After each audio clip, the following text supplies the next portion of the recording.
Como lidar com o diagnóstico de autismo?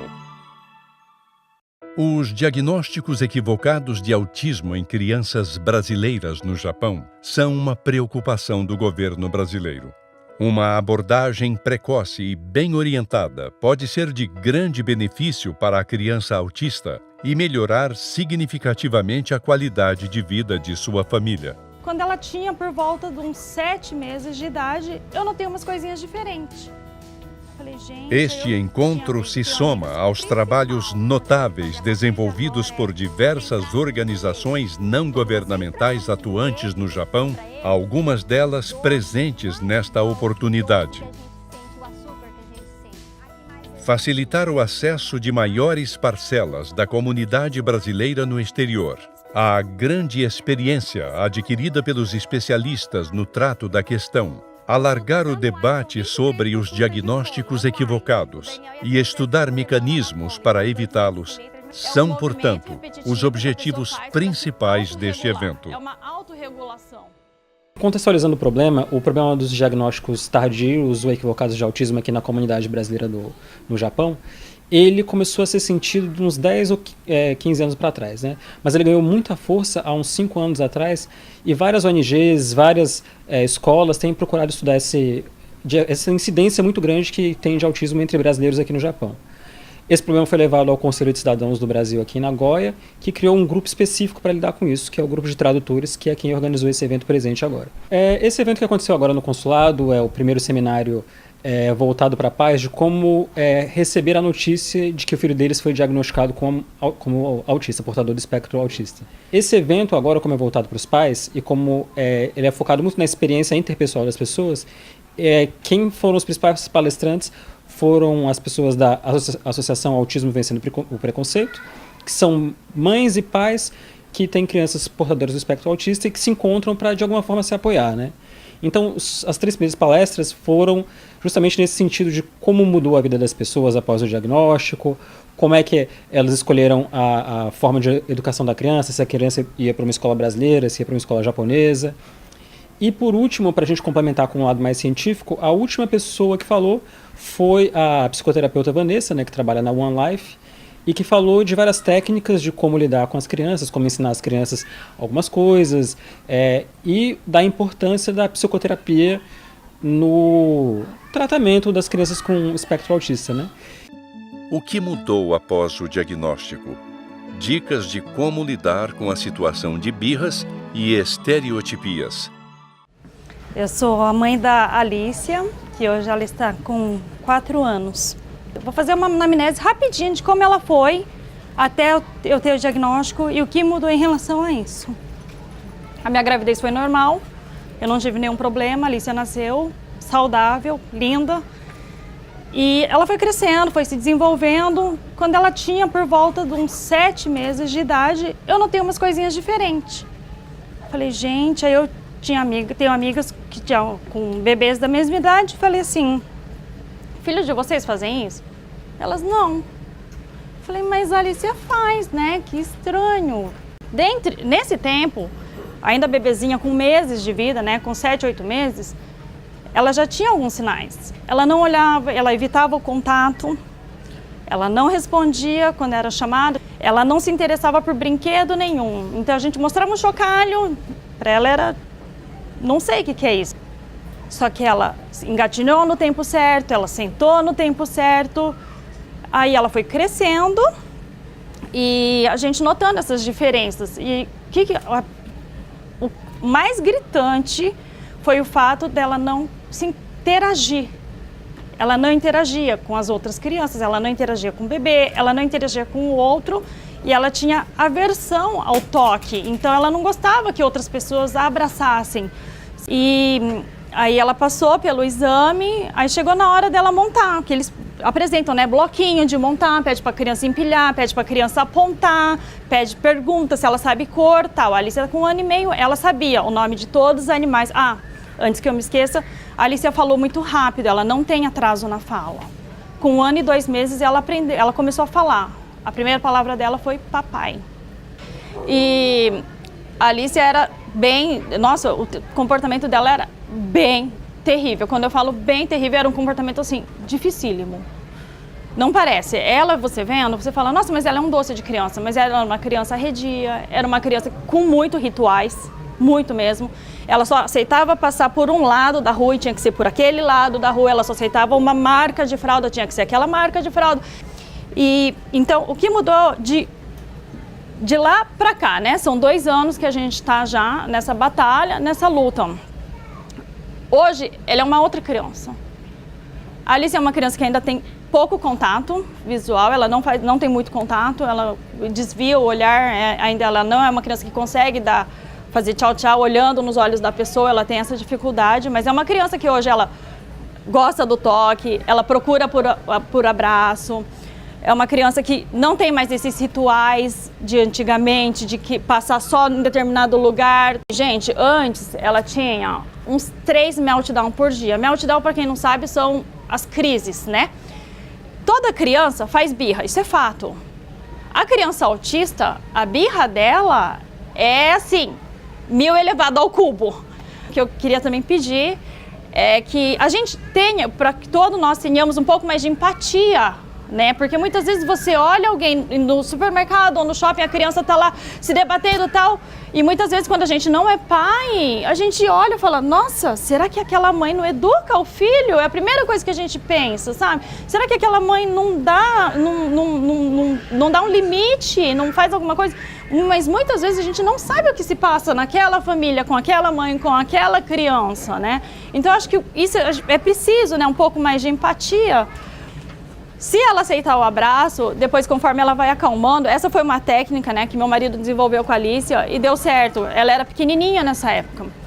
Ela entrava num colapso, aí ele pegava e falava assim, calma, com uma voz bem mansa, na altura dela, sempre na altura dos olhos, falava, calma. E aos poucos ela ia se acalmando, ela ia sentindo essa calma e ela ficava assim, ó, e ele ficava, respira e inspira, e fazia os movimentos junto com ela, esse exercício com ela. Isso foi ajudando demais ela. Aí ela mesma, com o tempo, conforme ela ia entrando num colapso, ela fazia, ela, calma, calma. Muitas vezes ela não conseguia, o calma vinha com mais choro ainda, né?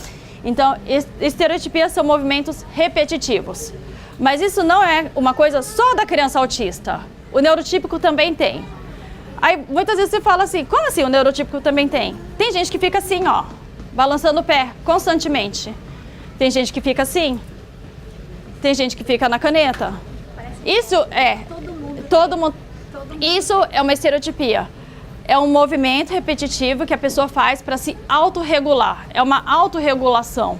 Então, rede, em casa a gente tem uma rede. A rede ajuda demais, demais, demais. Porque a criança vai estar trabalhando no vestibular, o movimento vestibular, né, se movimentando, e a rede vai estar meio que abraçando a criança. O que eu tenho para dizer é, não desistam dos seus filhos. Não desistam. É difícil? É difícil. Mas a gente consegue, né? A gente consegue, a gente precisa conseguir. E muitas vezes, eles não têm, principalmente para as crianças que não são verbais, elas não têm como chegar e falar, olha, eu estou precisando de ajuda. Então a gente precisa ver com outros olhos, não com os olhos que todo mundo está acostumado a ver. Vejam por outro prisma. Durante uma época, a gente fez uma dieta. Nós fizemos uma dieta com a Alicia. Nós fizemos uma dieta sem glúten e sem caseína. Essa dieta deu qualidade de vida para a Alicia. Hoje em dia, tem muitos estudos falando sobre, tem muitos profissionais que contestam a dieta, que falam que essa dieta não ajuda, que essa dieta não faz nada, né? A Alicia está num Roikuen normal com mediação. Ela tem uma mediadora, né? A mediadora, em japonês, fala Kahai no Sensei. Essa sensei, ela fica com mais 3 crianças, Alicia e mais 2 crianças no espectro, junto com as outras demais crianças. Então tem a sensei que fica com todas as crianças da sala, e essa outra Kahai no Sensei, que ela vai fazer a mediação.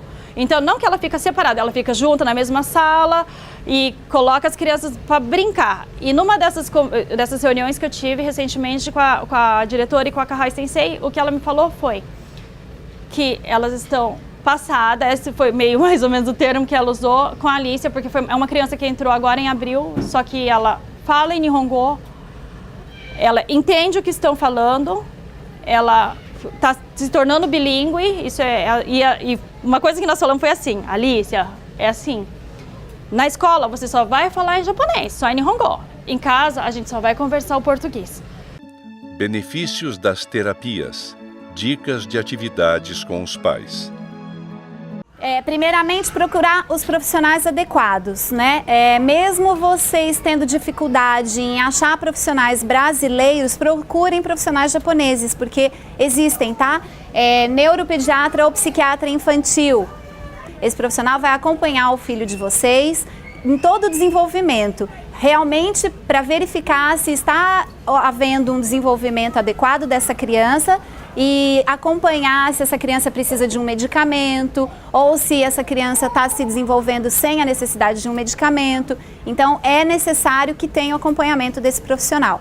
A fonoaudióloga, por que ela é importante? Ela é que vai ajudar os pais e ajudar essa criança na comunicação, verbal ou não verbal. Nem sempre a gente fala assim, a comunicação é falar. Não necessariamente a comunicação é falar. Muitas vezes você pode usar a comunicação através de cartões, através de computador. A terapeuta ocupacional. A terapeuta ocupacional, ela tem o papel de ensinar a criança nas atividades diárias do dia a dia, né? Nas atividades diárias da vida dela. O que ela vai fazer? Ela vai ensinar a criança a vestir uma roupa, a vestir um sapato, a tirar a roupa, a tirar o sapato, abotoar essa roupa, fechar um zíper, abrir um zíper, segurar num garfo, segurar uma faca, comer, segurar um copo. A psicóloga é essencial no comportamento da criança, né? E ajudar aos pais também. Nem sempre a mesma psicóloga que vai ajudar o pai com o comportamento da criança, entender o que a criança está passando, o que a criança está tentando expressar, é o mesmo psicólogo que vai atender os pais. Muitas vezes isso precisa ser separado, tá?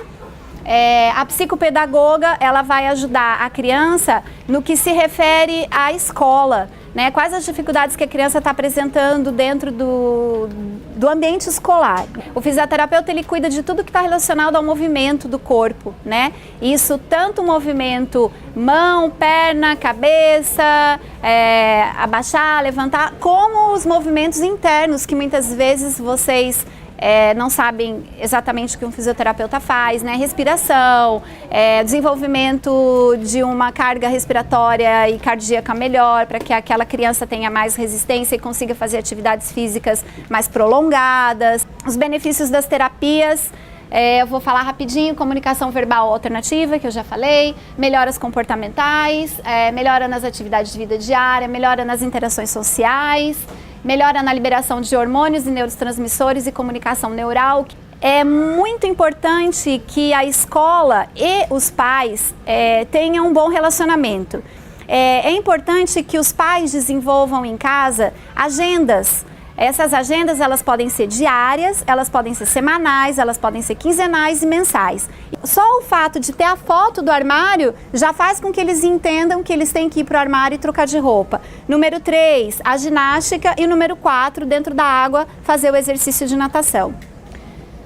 Aqui mais exemplo, né, ensinando matemática. São formas visuais e lúdicas que eles precisam muito, porque não adianta falar assim, olha, 2 mais 2 é igual a 4. Eles não têm esse processamento cerebral como nós temos. Eu entendo uma coisa que o Japão, ele não faz muito, que é brincar com o alimento, porque eles têm um profundo respeito pelo alimento, por toda a dificuldade que eles passaram, de guerra, de falta de alimento. Mas eu brinco com o alimento com a criança, né? Porque é um aspecto diferente.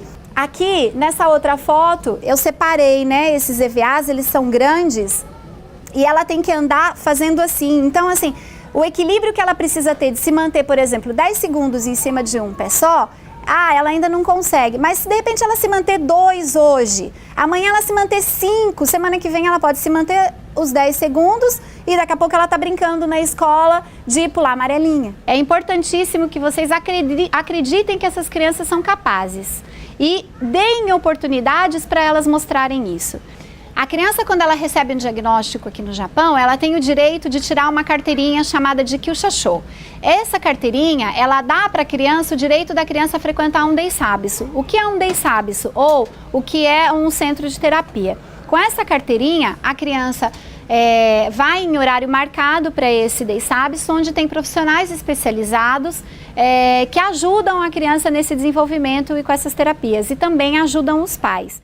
Alimentação seletiva e hiperatividade. Alimentação seletiva, na verdade, o que é isso? Eu acho que todos nós temos isso. Tem coisas que a gente ama, que a gente adora comer, mas tem coisas que a gente... Só que as crianças autistas, elas são mais. Para eles, o doce não é igual o doce que a gente sente, o açúcar que a gente sente, é diferente. O azedo, o salgado, e então o paladar deles é muito diferente. A hiperatividade, ele é também da família do autismo também, né? É um dos sintomas do autismo também. Então, não descarta que a criança não seja autista, mas é num grau bem leve, tá? Bem leve. Então, não precisa se preocupar tanto.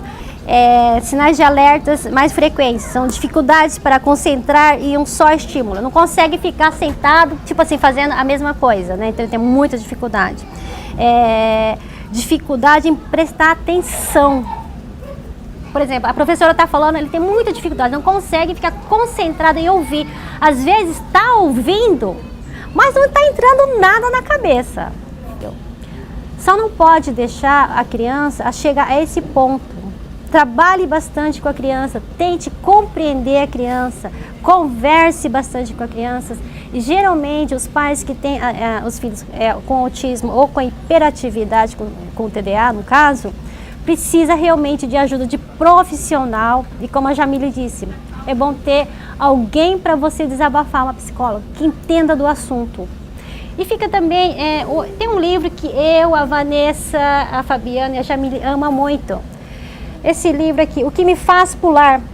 Ele é um japonês, chama Higashida Naoki. Hoje ele está com 20 e poucos anos, né? Ele não é verbal. Gente, ele não é verbal, porém ele escreveu esse livro. E leia esse livro e vocês vão entender a luta da mãe e que nada é impossível. Ele não lê. Ele não consegue formar frases. Mas ele consegue escrever um livro. E vocês vão entender como que ele consegue fazer isso. Como decidir em relação à vida escolar da criança? Escola japonesa ou escola brasileira? Tem alguma coisa errada. Então eu filmei ele e mandei esse vídeo pro Brasil para minha prima estar vendo. Olha, será que você pode me ajudar? Porque ele tá agindo assim, assim, assim. E eu tô preocupada porque não tá normal. E eu tive os dois lados, porque aqui eles fazem uma avaliação de uma forma com tantos profissionais e no Brasil é diferente. Então eu larguei tudo e eu fui para o Brasil com o Daniel, isso com 2 anos de idade, 2 anos e 1 mês. Ficamos primeiramente 3 meses. Chegando lá, eu me deparei com uma situação que eu nunca imaginei na minha vida. Que era 3 meses que eu fiquei lá, praticamente todos os dias eu estava dentro de uma clínica. Então ele passou por uma avaliação médica, uma triagem, que aqui é difícil ter isso. Gente, eu vou só abrir um parênteses no que ela tá falando, porque assim, eu tô recente chegada no Brasil, né? Cheguei há 1 ano e toda a minha experiência, na verdade, com o meu trabalho é no Brasil.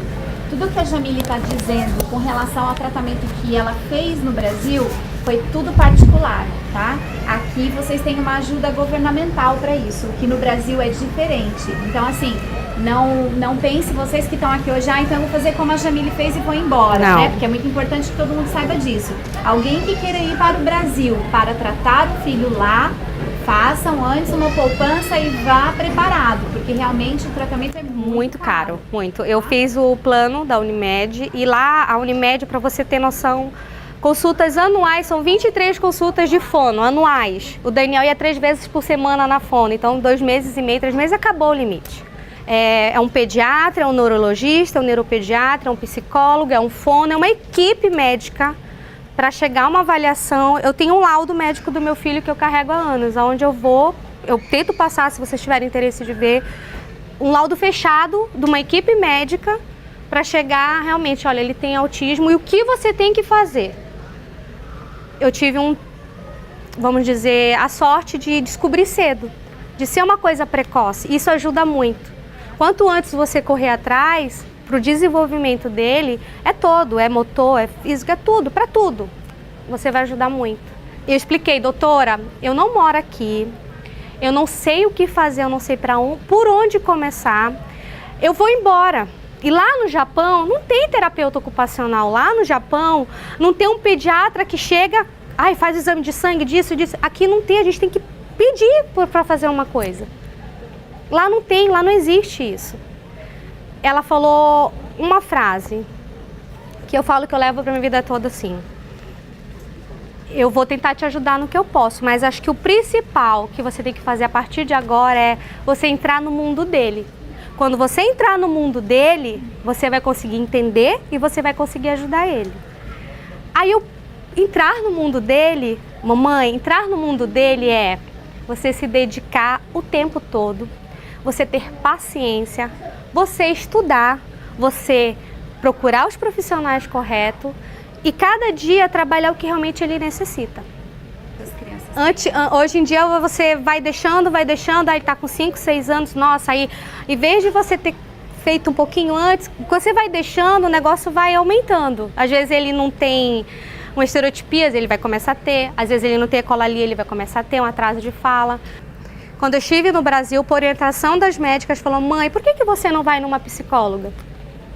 Porque a pressão psicológica, o novo, o que você tem que fazer, o que você vai ter que fazer todos os dias é muito grande. Porque a gente, além de ser mãe, a gente trabalha fora, a gente é esposa, a gente, às vezes, tem que cuidar de um pai e de uma mãe. Então, a gente não tem só um filho autista para cuidar dentro de casa. A gente tem outros fatores que chega uma hora que a pressão psicológica da gente é muito grande. Eu passei por psicóloga, 6, 7 meses. Eu falo que isso me ajudou muito para eu ser mais paciente, para eu ser mais calma, para me entender, para me poder, é igual ela falou, se eu não estiver bem, não tem como eu ajudar ele, nem você, nunca. Então, a criança autista, ela tem rotina, muita rotina, né? Então, mude a rotina, mude o móvel dentro de casa, não deixe ele brincar com o mesmo brinquedo, mude o brinquedo, sabe? Não deixa repetir o desenho.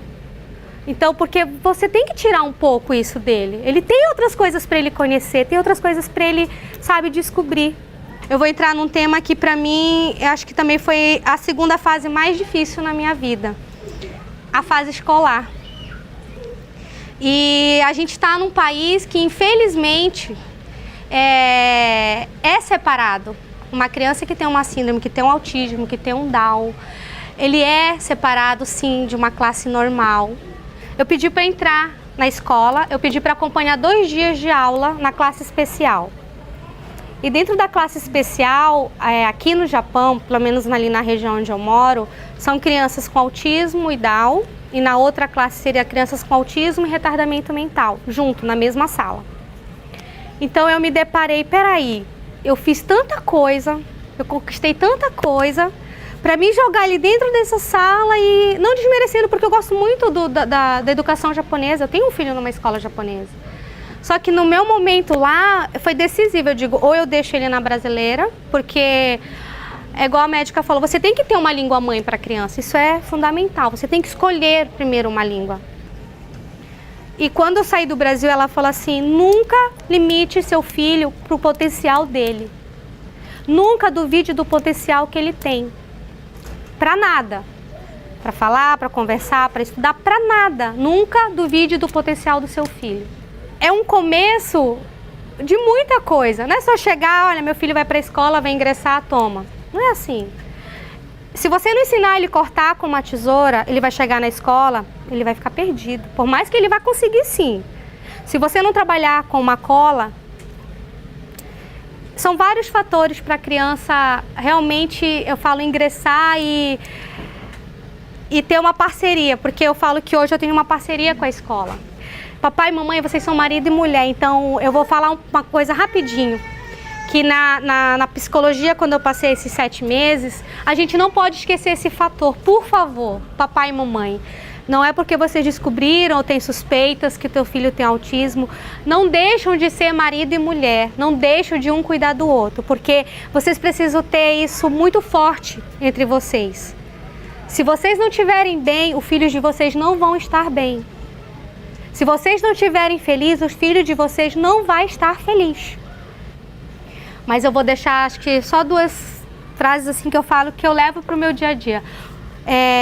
Nunca duvidem, em hipótese alguma, seja uma brincadeira, seja, sabe, no dia a dia, seja nas coisas mais simples da capacidade do teu filho. Em momento algum coloca o autismo à frente do teu amor, nunca.